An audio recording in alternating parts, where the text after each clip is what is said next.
un trabajo coordinado con el Ministerio Público, es un trabajo interinstitucional en el cual pues se logra identificar a varias personas mediante un análisis forense de videos obtenidos por personas que grabaron la agresión en contra de la víctima fallecida y también videos que se lograron obtener por diferentes cámaras de vigilancia aledañas a este sector, además de poder recabar todos los insumos correspondientes en las redes sociales y algún otro tipo de información que se recaba por métodos especiales de investigación a través de las unidades de investigación de la policía, y sí se espera realizar más capturas de las cuales se han girado por este juzgado para poder esclarecer esta situación de la violencia en los estadios y también pues poner un alto y demostrar de que ninguna persona está por encima de la ley.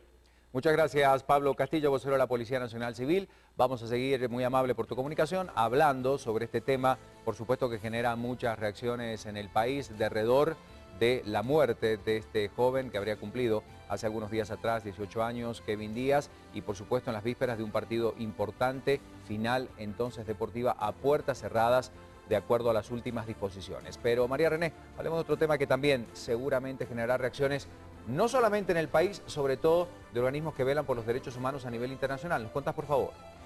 Exacto, 87 diputados votaron a favor del punto resolutivo 3/2014, en donde los legisladores exhortan a los organismos del Estado a buscar la reconciliación nacional y no dividir a la población con tipos penales inexistentes en la legislación del país. En un considerando, se lee que resulta jurídicamente inviable que se diera en Guatemala un genocidio durante el conflicto armado interno. Los diputados piden al Ejecutivo mantener el espíritu que fomentaron normas como la Ley de Reconciliación Nacional o Amnistía. Los ponentes del punto fueron los diputados Luis Fernando Pérez y Pedro Gálvez, ambos del partido PRI, organización política que nació del extinto FRG, cuyo secretario general fue el ex general Efraín Ríos Montt, que como sabemos mantiene un juicio abierto por genocidio en los tribunales de justicia. Los discursos que hemos escuchado, presidente, son los discursos de aquella izquierda trasnochada, presidente. Nosotros tenemos que entender que Guatemala debe de ver hacia el futuro. Es un punto resolutivo que invita a la impunidad, es un punto resolutivo que, si bien es cierto técnicamente no es legal, técnica y jurídicamente no debe acatarse. Es una invitación, es un voto de traición a los derechos humanos. Creemos que es una exhortación. En el punto resolutivo, en ninguna de sus líneas se lee de que diga algo sobre el genocidio. Lo que está diciendo el Congreso es que olvidemos el pasado, que nos pongamos a trabajar, que busquemos la armonía, que busquemos la paz y la reconciliación.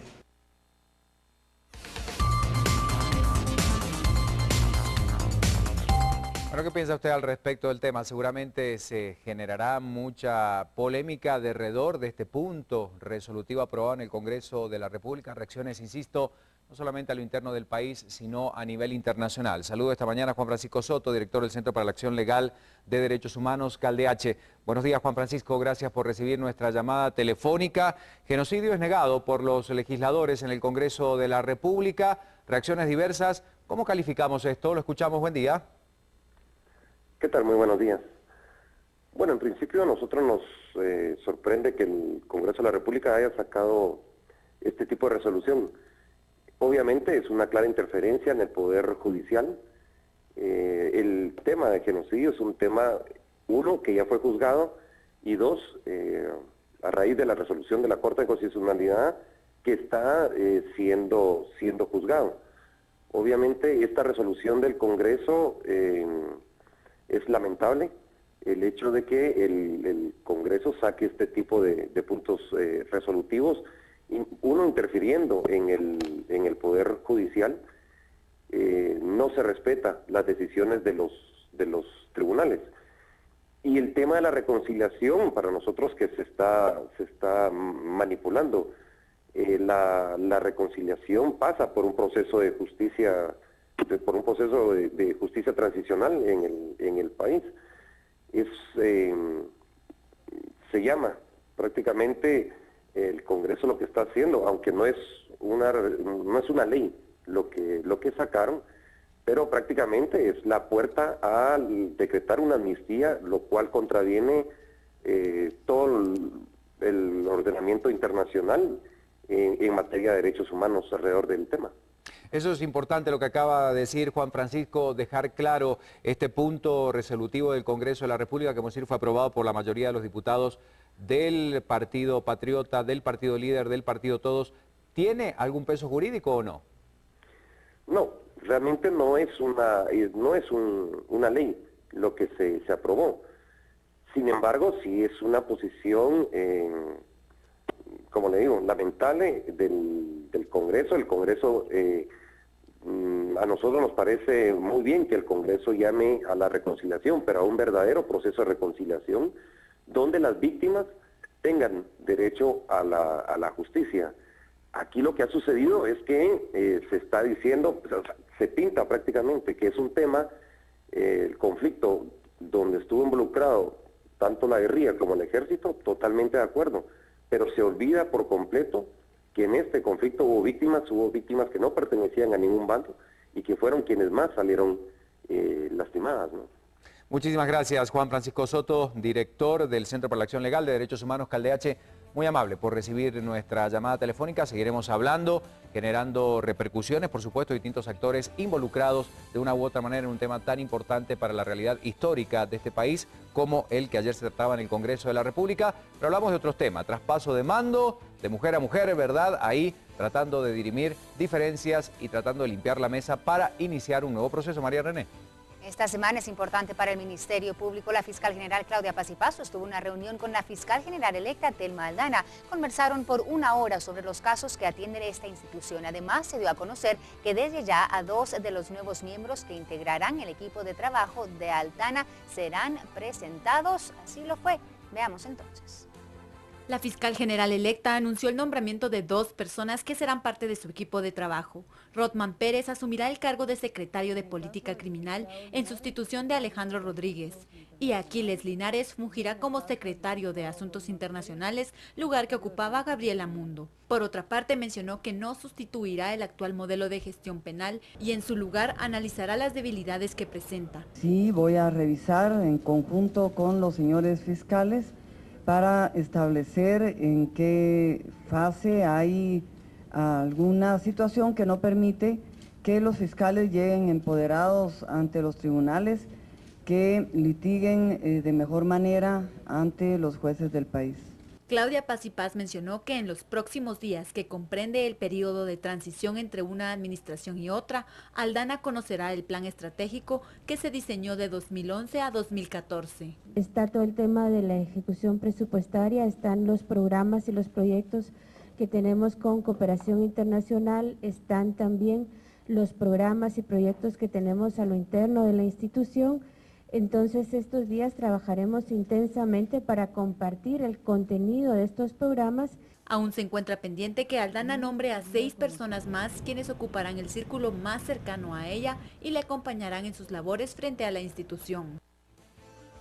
Continuamos con el repaso informativo. Un amparo en contra de la Comisión de Postulación para la elección del fiscal general del Ministerio Público y contra el presidente de la República, Otto Pérez Molina, fue presentado por el abogado Alfonso Carrillo por considerar que la nómina de 6 candidatos no fue electa en base a la capacidad, a la idoneidad y la honradez de los aspirantes. Sin embargo, esta fue rechazada por la Corte de Constitucionalidad. Además, el abogado presentaba una inconstitucionalidad por violarse el artículo 12 de la Ley de Comisiones de Postulación, que trata justamente del perfil de los aspirantes a este cargo.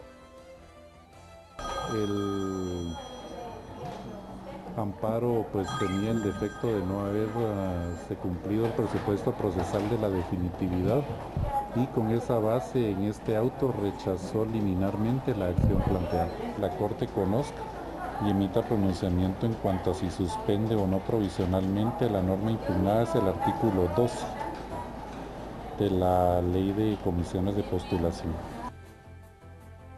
Bueno, y en otros temas, la Dirección de Atención y Asistencia al Consumidor anunció que las farmacias deben reintegrar el descuento falso que algunas farmacias ofrecieron y cancelar las multas impuestas. Por su parte, los congresistas ahora están criticando el atraso en el accionar de esta institución.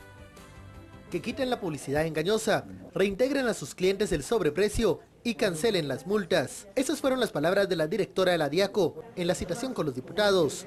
Las 4 cadenas de farmacias multadas por sobreprecio deberán reintegrar a sus clientes lo cancelado en las 2 últimas semanas. Las multas son de 185.000 quetzales y la funcionaria advirtió que de no cumplirse, denunciará de forma penal. 4 son las que están siendo sancionadas con 182.427 quetzales.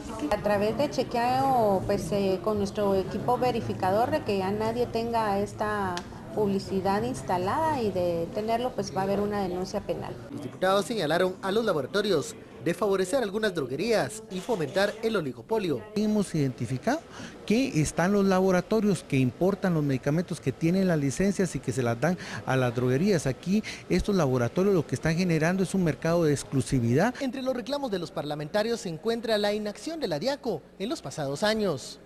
Es insuficiente la medida de la DIACO, es irresponsable la actitud del gobierno, el presidente debería estar metido en esta situación, el ministro de Economía brilla por su ausencia, el gabinete económico brilla por su ausencia. De las críticas del pasado, Escobar la rechaza y señaló que la iniciativa de medicamentos que se encuentra en el Congreso no incluye a los consumidores.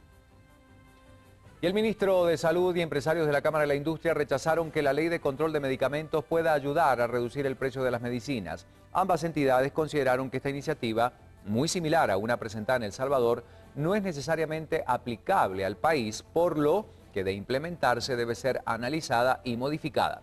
En torno al incremento en farmacias, debemos decir que el tema será discutido con la gremial farmacéutica, entre otras cosas, pero el ministro de Salud confirmaba que dicho problema está más relacionado con las cadenas de farmacia que con las grandes farmacéuticas. Así lo decía el ministro de Salud en relación a este tema que, insistimos, está generando muchas reacciones en el país. Y sobre todo tomar en cuenta a los diferentes actores que corresponden, ¿verdad? Nuestra opinión nos la pidieron por escrita, fue dada pues a esta comisión. Nosotros consideramos que es importante mejor reforzar el tema de la garantía de calidad de los productos. Hay que activar mucho más al tema de la DIACO, economía para el tema este. Nosotros tenemos una reunión hoy en la tarde con la gremial de farmacéuticos para recibir un poco más de información y en base a eso ir definiendo los siguientes pasos, pero en conclusión es un tema que tienen un problema que tienen algunas cadenas de farmacias. No es cierto que los productos fabricados en Guatemala sean de mala calidad y por otro lado hay que evaluar muy bien la ley que hay de fondo. Bueno, y con las millonarias pérdidas de medicamentos en los hospitales nacionales se buscan estrategias para la protección interna de las medicinas y material médico quirúrgico, así lo anunciaban las autoridades. Estas son las bodegas donde se almacenan los medicamentos del Hospital Roosevelt, que según el director se encuentra abastecido en un 96%. Desde aquí se inicia el nuevo plan para la protección de las codiciadas medicinas, pues por las manos por las que pasen los medicamentos hasta su distribución llenan una hoja de Contraloría de Cuentas. En ese momento que el bodeguero le entrega a la persona que se va a llevar el medicamento a los servicios, es el responsable desde que sale de la bodega hasta que llega al servicio. Cuando llega al servicio, se lo tiene que entregarle al administrador del servicio. Hacen su conteo, miran que todo cuadre, firman la hoja de la Contraloría. Si algo pasa en cada trayecto, el responsable es el que está llevando en ese momento el producto. Si alguien, yo lo encuentro, haciendo alguna cosa ilícita, aparte de que la empresa empiece a tramitar su destitución, yo lo denuncio al Ministerio Público. La instalación de nuevas cámaras de seguridad está en proceso, las cuales fueron donadas por la empresa Claro. No se había logrado hacer ningún acuerdo con ellos, nos sentamos a la mesa, ellos accedieron, entonces las cámaras nos las van a poner ellos a nosotros por el uso, por el derecho de piso, de tener sus antenas ahí colocadas en el hospital. O sea que nosotros no vamos a gastar ni un centavo en eso. Bueno, cambiamos el ángulo de la noticia para seguir con las cosas importantes que pasan en el país. Y fíjense ustedes que los representantes de las 5 planillas que participarán en la elección de abogados para representar al Colegio de Profesionales en la Comisión de Postulación de la Corte Suprema de Justicia y en la Corte de Apelaciones participaron en un conversatorio. En este expusieron la importancia de la independencia a la hora de designar